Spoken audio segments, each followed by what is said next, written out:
بسم اللہ الرحمن الرحیم۔ میری دوستوں سے گزارش ہے کہ ویڈیو کو لائک کریں، شیئر کریں اور چینل کو سبسکرائب کر دیں، ساتھ میں بیل آئیکن کا بٹن بھی دبا دیں تاکہ نئے آنے والی ویڈیوز آپ تک پہنچتی رہیں۔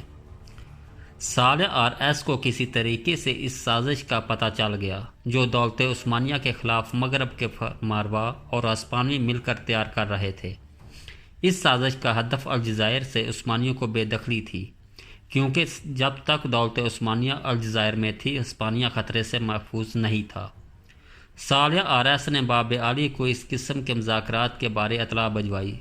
سلطان سلیمان کا فوری اور قطعی جواب تھا کہ اس سے پہلے کہ سعودی اور ہسپانوی مذاکرات کسی نتیجے پر پہنچے، بحران پر حملہ کرنا ضروری ہے۔